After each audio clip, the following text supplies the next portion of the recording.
Namaste, wonderful teachers. This is D. Rajni from Matrushri DAV Public School.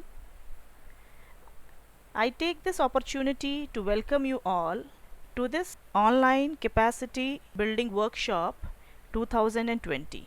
I hope we all are going to achieve one or more objectives that we set out to achieve in this workshop. It does not matter whether we became a teacher by choice or by chance. The thing that matters is whether we are cherishing each moment day in and day out in our profession. Classroom management is one such golden tool that aids the teacher to accomplish that we set as a target to ourselves, that is, to educate the upcoming generations.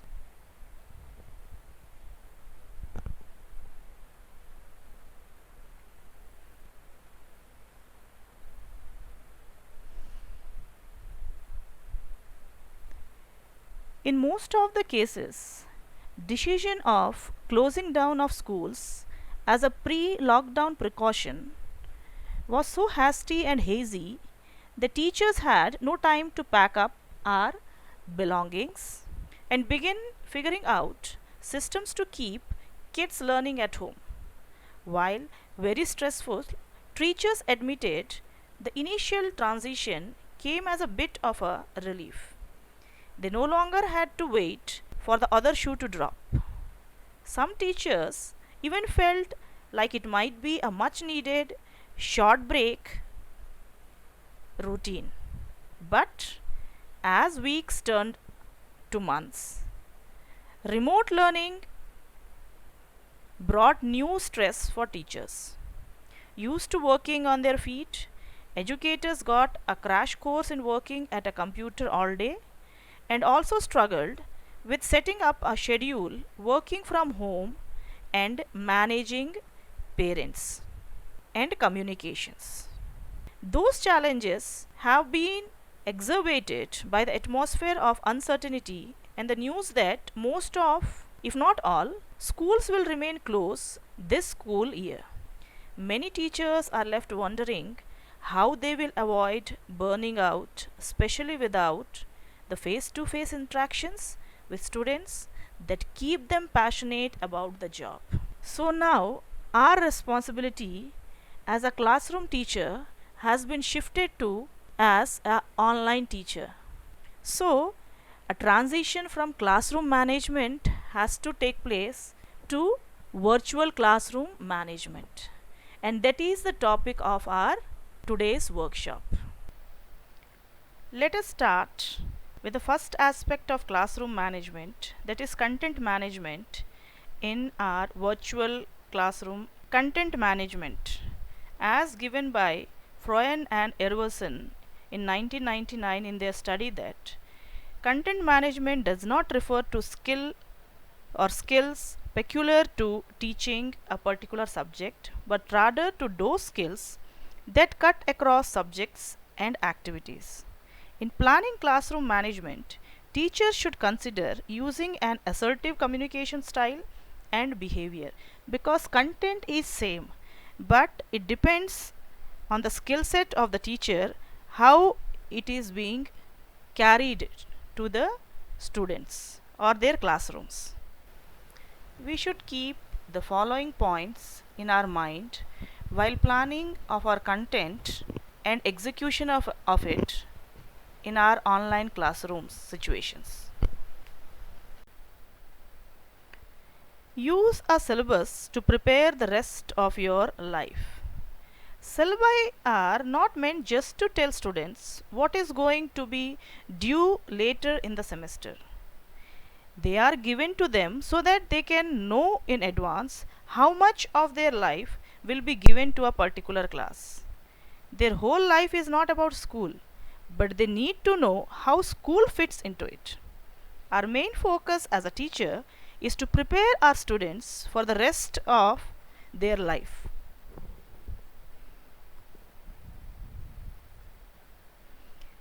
Next, use a syllabus to finish projects early. When we have a full semester, it's really helpful if we get some things finished early.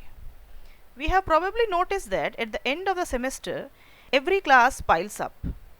We have 5 assignments due in 2 weeks, 3 major exams, and another 3 to 4 chapters that we have to finish teaching. So, do we just expect to have a few weeks from you know where at the end of every semester? Do we plan to just try surviving the semester? We can, but we don't recommend it. Instead, we should find those projects that we can finish early and finish them as early as possible, developing life surviving skills.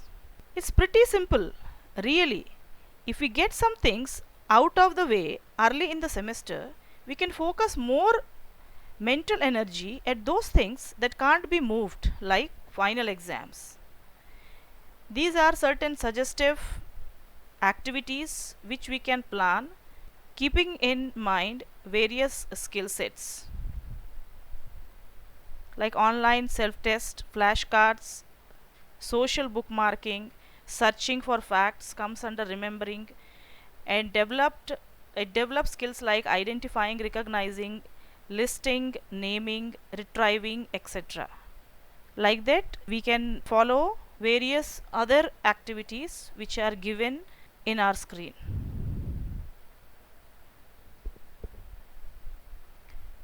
Third, record due dates on your calendar. Don't leave them on your syllabus. We see this problem a lot. Too many students do a great job of using their syllabi to get books for the semester, to know a little bit about what to expect for the semester, but then leave all of those important dates on their syllabus. They never make it onto a calendar. To avoid such dilemmas, it is advisable to discuss our year plan with our students well in advance in the academic year. Those dates need to make it into their calendar. I promise it will be helpful to have them there where you want them to see coming. If they are not using a calendar, start and then put our due dates on it. They can use apps like Google Calendar. If they have never used one and are not sure where to start, it's what I use personally. It will do the trick just fine. Next, use a syllabus to define your daily task list months in advance. This is probably the area we see the most missed opportunity for students. They don't have to wait until the morning of a school day to figure out what we are going to do. As soon as they have their due dates recorded, you can define a to-do list for each day. This is going to allow them to know a long way in advance what each day will hold. It helps plan the rest of their life. It helps spread out the workload. And most of all, using a syllabus like this is the most effective way to ease the massive stress load schools can be. Example, we can provide them a schedule periodically of each chapter that will start breaking down the contents that they are going to be dealing in with the forthcoming chapter, assessments, daily schedules, etc.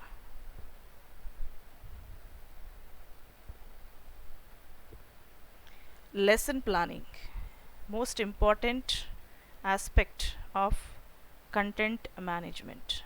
A lesson plan does not necessarily have to be a detailed script that contain the plan of every interaction with student in the classroom. Rather, it is a blueprint of a chapter or the lesson with what we are going to teach. It should preferably have the general overview of the aims and objectives of the course, the plan of teaching and learning activities of the course, and the activities planned to check the students' understanding. The driving force behind lesson planning is the motivation for the teacher, and hunger to learn more by students is what keeps a teacher going. Use lesson plan templates.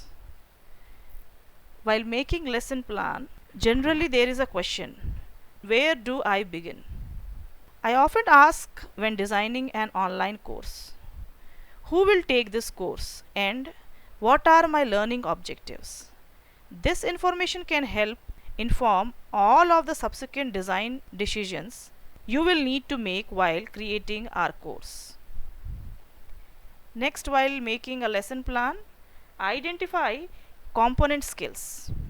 When designing an online course, I recommend that you pinpoint the component skills your students need to learn to master the content. There are certain basic skills that every student needs to develop. Skills such as critical thinking and problem solving, collaboration across networks and leading by influence, that is working in groups as well as influencing that group by leading it. Then third one is agility and adaptability to different situations and circumstances. Fourth, initiative and entrepreneurialism. Then effective oral and written communication. The next one is assessing and analyzing information. And last but not the least is curiosity and imagination. These are the basic skills which every student needs to develop. You can then create an environment where the student can practice those skills individually and eventually learn to integrate them. Now let us check our critical thinking skills with the small activity of guess it.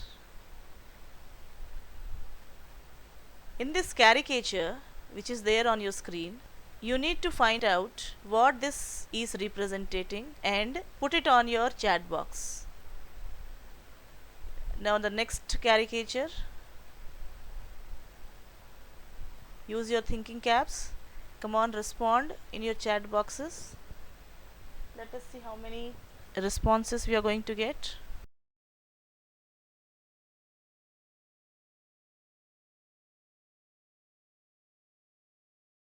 Yes, good. We are getting responses. It's good. Okay, thank you. Fourth thing what we need to take in our lesson plans or while planning our lesson, explore misconceptions and debates. Expert teachers ask, what misconceptions do my students have about the material? Some even set up a pre-test to elicit such misconceptions. They then create circumstances within their course where learners are confronted with those misconceptions. I recommend that you add this question to the list of things you think about when planning the course. Expert teachers also ask, whose voices do the students need to hear besides my own? They foster debate and invite speaker guests to provide novel perspective to their students. Next thing to be taken care in our lesson plan is prototype for a great course. Once you have decided upon the learner and learning objectives for your online course, you will most likely make several design decisions around the activities you want your students to undertake. For instance, in an online course on introductory programming, I recommend that you solicit feedback on such activities from representative learners while planning your course. This method of capturing feedback early in the design stage can help sharpen learning activities. An additional benefit of prototype testing is that it will help you identify expert blind spot in your course. Next is make emotionally satisfying content for your online course. As teachers, the key lesson we can learn from designers of great phones, developers and cars is to ask the following question. Is this activity or presentation emotionally satisfying for my students?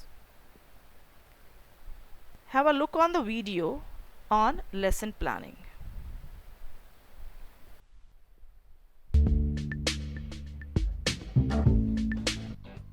Hello and welcome to Teachings in Education, Lesson Planning. What components are required in lesson planning? A teacher's lesson plan should include, at the very least, these 12 different components. The first necessary component is the title. When naming your lesson plans, begin with the course subject, grade level, and your name. The title should be clearly presented somewhere at the top of the lesson plan. It should be easy for administrators to recognize whose lesson plan it is. Next up, the date, which is more important than you actually think. Teachers will not argue that one of the most common mistakes are using old lesson plans and forgetting to change the date. It happens to me all the time. When teachers get caught using older dates, it indicates they are not actually planning their lesson. The third component is the lesson objective. Each lesson should have a learning goal. The goal should be characterized as SMART, which means it's specific, measurable, achievable, results-focused, and time-bound. These learning goals should be posted somewhere in the class for both students and administrators to view. The next component is the standards, which is quite an important component. Lesson plans must be tied to at least one state standard. Teaching to the state standards is important because your students will eventually take standardized tests. And if you haven't covered your standards, you eventually set your students up for failure. Moving on to the fifth component, which is the actual plan for the lesson. Each lesson should have a beginning, a middle, and an ending. You should also write in the sequence of activities and events in your lesson. For example, maybe your plan begins with an anticipatory set, then a lecture, then an activity, and finishes up with an assessment. The sixth component of lesson planning is the assessment. Remember, each lesson objective with its aligned standard must be assessed for student comprehension and understanding. Now, when I say assessment, that can mean something as simple as a quick formative assessment, such as an exit ticket, or perhaps a unit assessment. The next component has been surrounded by some debate lately: homework. Let me be the first to say that homework is absolutely necessary. Add specific pages and problems for homework assignments. You know, kids spending time doing their homework isn't a bad thing. You should be assigning homework. The next part of lesson planning is to add some cross-curriculum standards.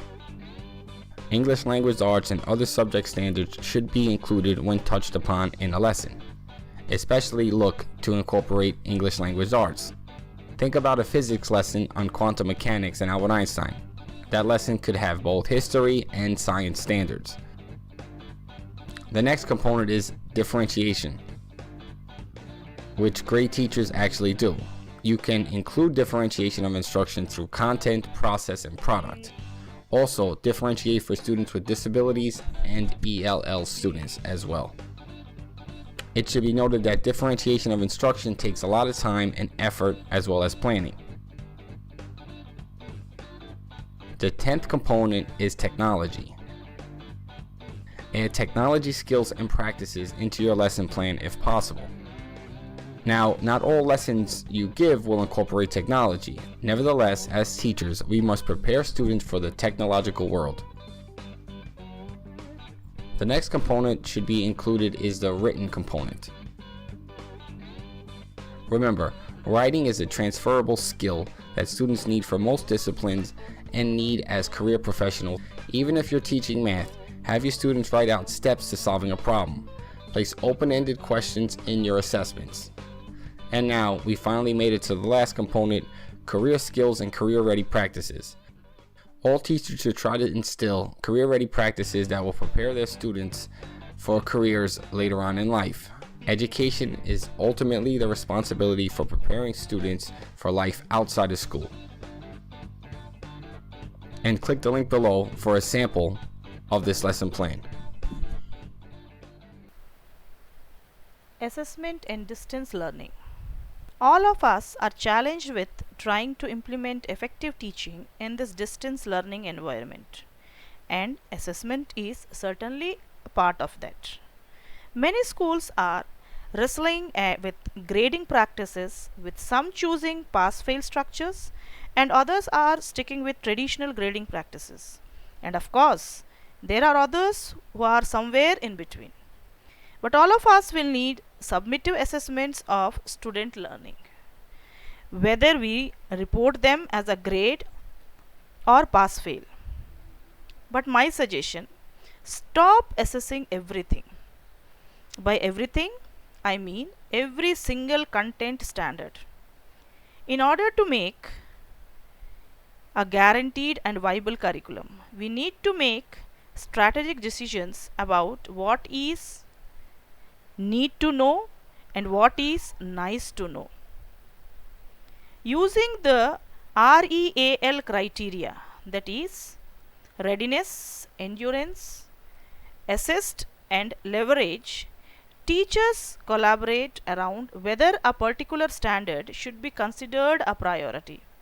An example for each of the four categories is listed as readiness. R stands for readiness. This standard provides students with essential knowledge and skills necessary for success in the next class, course, or next grade level. Example of a readiness standard: standard algebra manipulates formulas and solve literal equations. Student proficiency in this standard is necessary for success in subsequent math classes, including geometry and algebra. Second, students who cannot demonstrate these skills would not be ready to advance to the next level of instruction. In social, for example, the knowledge of directions, cardinal directions, intermediate directions are very important, not only to understand social topics, it is also very useful in different classes in geometry, trigonometry, and physics topics. Next, E represents endurance. This standard provides students with knowledge and skills that are useful beyond a single test or unit of study. Here is an example of an endurance standard. This standard in particular, the skill of providing an objective summary of written passages will be required for future high school and college courses. It is also likely to be essential skill in many professions and in everyday life. The standard has a high degree of endurance. A represents assist. In REAL, A represents assist. This standard will be assessed on upcoming state and national exams or other competitive and career exams. Example of a standard reflecting assessment criteria: algebra standard, order and classifying rational number. Although ordering number is a vital part of the math curriculum that most students master at an early age, classifying rational numbers is a skill that is not an essential building block for understanding further concepts, nor does it have much practical application outside of the math curriculum. However, there are questions on the various exams like NEET, Z, and various other competitive exams that require student to use this specific skill, a fact that would have to be considered when prioritizing this standard while assessing students. Next, leverage. L corresponds to leverage in REAL. This standard will provide student with the knowledge and skills that will be of value in multiple disciplines. Here is an example of a standard reflecting the leverage criteria. Physical science standard: choose, construct, and analyze appropriate graphical representation for a data sheet.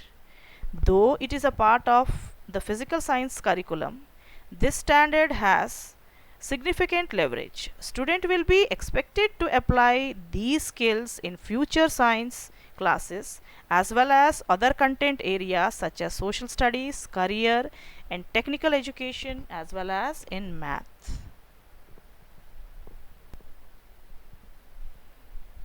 Now, our second aspect of classroom management that we are going to discuss in terms of our virtual classroom management, that is conduct management. Conduct management refers to the set of procedural skills that teachers employ in their attempt to address and resolve discipline problems in the classroom, as said by Froyen and Erverson in 1999. An example of conduct management is when one student is making fun and laughing at another student's work. It is the discipline aspect of classroom management. First rule that need to be followed in conduct management is set your rules and expectations ahead of time. Encourage all students to help you build classroom rules, as you will generate more buy-in than just telling them what they are not allowed to do. Many teachers worry that students will show up for class in their pajamas in online classes. We certainly want students to wear school appropriate clothes for online learning, but don't let the fear of pajamas derail your online learning initiative. Establish norms early on. Consider involving your students in the process. If they have a say in the rules, they will be more likely to follow them. I often find that my students come up with similar rules anyway. First, come up with some questions to guide the conversation. What is appropriate dress for online meeting? When and how should they ask questions? Will you use hand signals? In addition to meeting norms, establish norms for collaborative documents. I have found that most Google Drive arguments start when one student erases something another has written. So we establish the rule that we can only comment on someone else's writing unless they have given you permission to edit or erase. Be aware that norms will evolve. Having a norm check in every Monday can provide structure to each week of online learning. Next, we need to take care of routine. Establish a routine. Students feel more confident and comfortable when the study process is well established and procedures are predictable. When students know what to expect when breaking the rules as well as when they are showing progress, it is easier for them to follow the norms and to participate in the learning process. Follow the norms and the lesson structure that you establish at the beginning of the course. For example, if you prefer to start the session by checking homework, do this step every time. It's good to have a routine for both the beginning and end of the online sessions. Be sure to follow the established routine to make the study process more effective. Next thing is discipline issues in conduct management. Deal discipline issues in the virtual classroom immediately and without any exceptions. It is inevitable that you will have to deal with discipline issues, especially when teaching or dealing with young students. The best way to keep the balance in your virtual classroom is to deal with the discipline problems immediately. It is a good idea to research various approaches for handling different situations such as distractions, interrupting, etc. Keep a positive attitude and be respectful even when you have to correct an unacceptable behavior. It is recommended to talk to each student who breaks the rules privately after class to encourage them to improve their behavior and to figure out the causes of their action. Next, include everyone and encourage questions. One of the most important thing on online tutoring is a virtual classroom is to be sure that every student participates in the lesson. Encourage students to ask questions and to ask each other answers. Include various teamwork projects and divide the students into groups working in different breakout rooms. For further projects, you can switch the teams around It's a good idea to keep track of which students are the most active in asking and answering questions and to motivate the more quiet learners to participate more. Encourage critical and healthy competitions in online teachings. Next, be friendly but be firm as well. Create a delightful and friendly atmosphere in your virtual classroom with a vibrant mood, fresh content, and interesting activities. A positive attitude is much more effective with students of all ages than punishment. Students like teachers who are friendly but firm, be easygoing and open minded, but also make sure that everybody follows the established norms. Next, never forget to praise your students.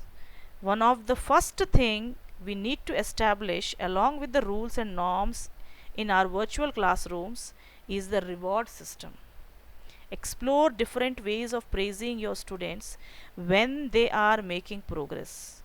You can use badges, cartoons, puppets, songs, etc. when teaching children. You can motivate adult learners with different things like creating a list with top overachievers, appointing them as leaders of team in projects, etc. Keep students happy in and out of class by pleasantly surprising their parents, making positive phone calls, and sending complimentary letter home. Even WhatsApp is also one of the mode. We can take pics of their participation or their interaction and we can send to their parents. When the occasion arises from academic effort or behavioral progress, letting parents know has a trickle down effect. They will generally congratulate their kids. Their kids will likely to come to class eager to learn more positive feedback. This can also entice parents to grow more invested in a child's learning, opening the doors to at home lessons. Such lessons are a mainstay element of culturally responsive teaching. Now, next but not least, be confident and positive. Online teaching is an experience that cannot be described with words. Let your students see how much you like and enjoy your job by being positive and friendly in your virtual classroom. Teach with confidence.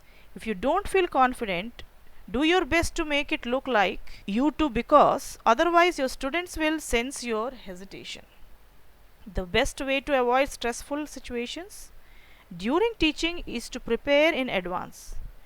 Take some time to research different general scenarios, discipline issues, provocations, or other problems that might occur in virtual classroom and rehearse your response. You can write down different ideas for answers and reactions in cases of students misbehaving and keep the list in front of you to use when needed. The more you practice online teaching, the better you will be able to manage your virtual classroom with your own unique style. Now let us have a look on a video on conduct management.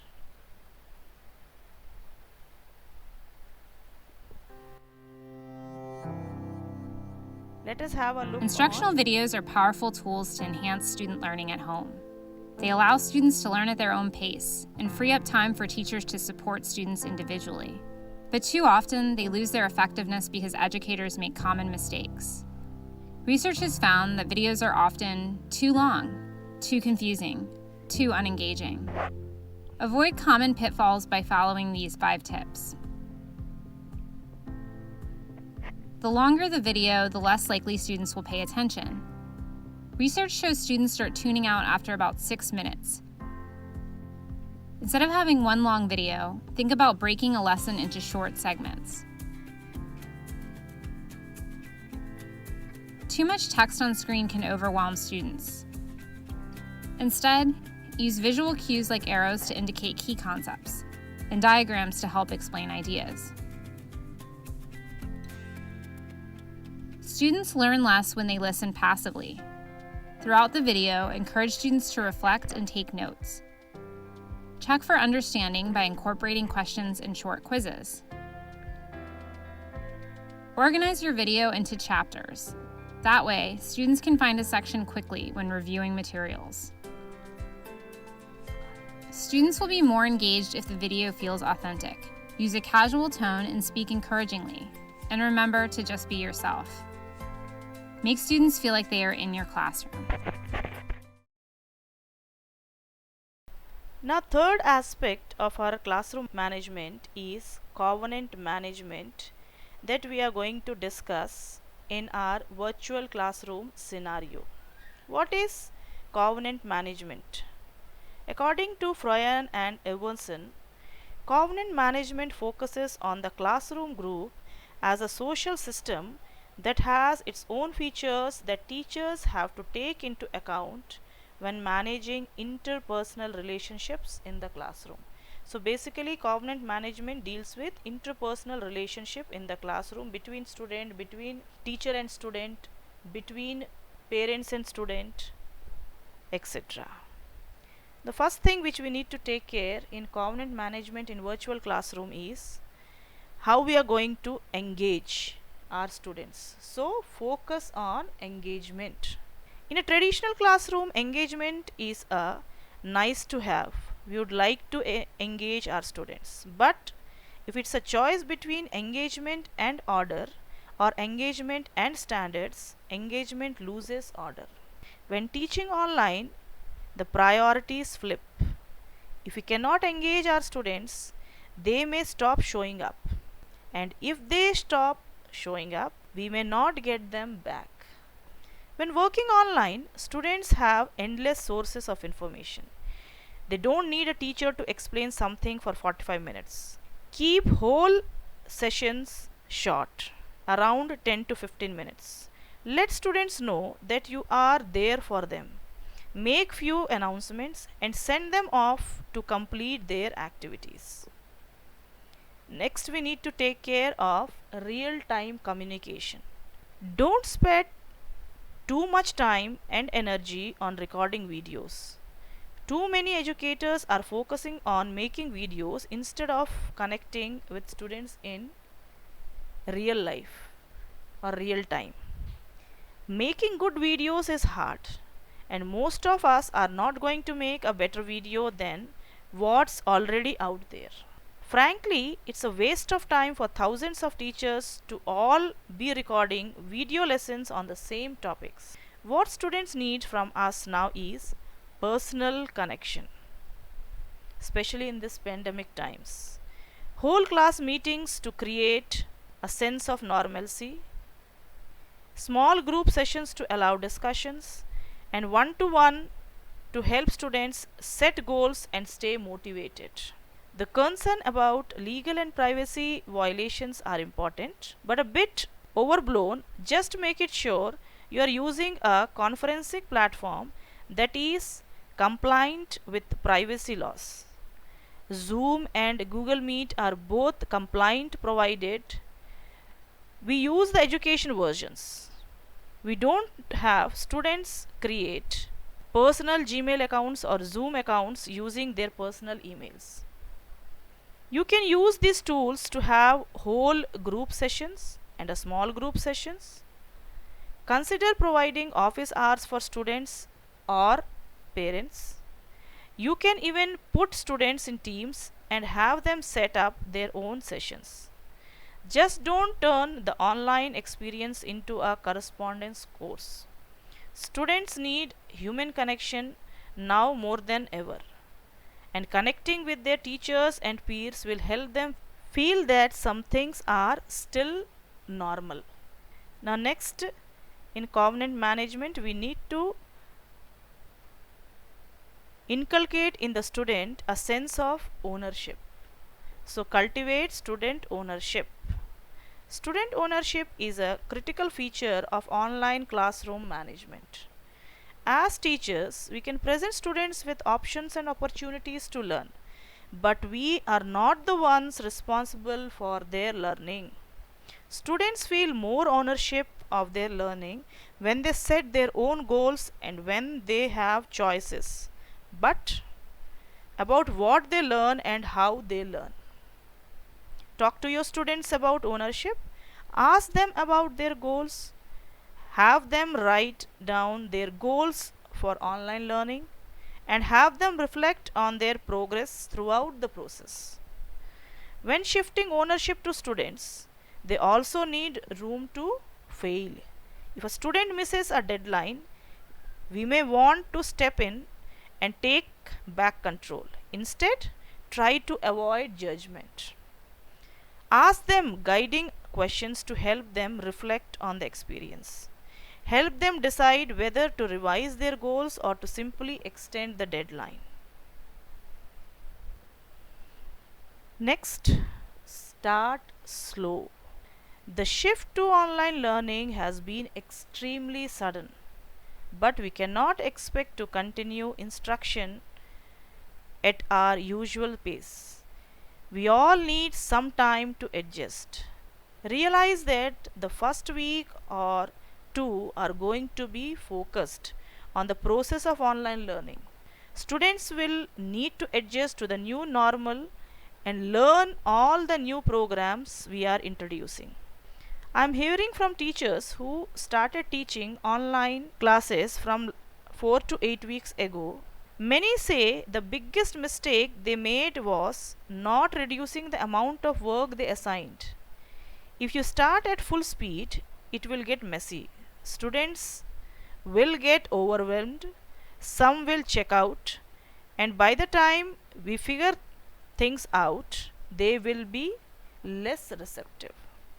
Focus first on keeping it fun, easy, and supportive. You can always pick up the pace once you and your students are comfortable learning online. Eventually, we may find that students can get as much as or more work done remotely. Students who are homeschool can usually cover content in much less instructional time than it takes in the classroom.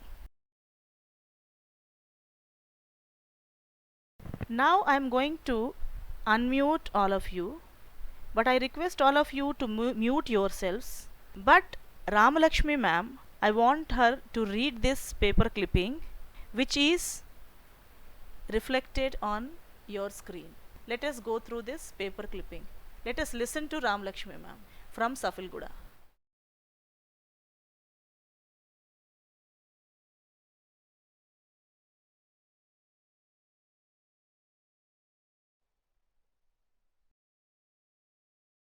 Now the remaining part of the newspaper article. Please ma'am, continue with your reading. Thank you ma'am for your cooperation and reading this newspaper article for all of us.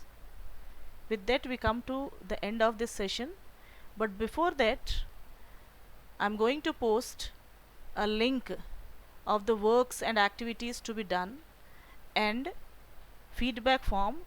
Please fill it and paste the links in the given sheet provided to you all. Now it's time for a quick recapitulation.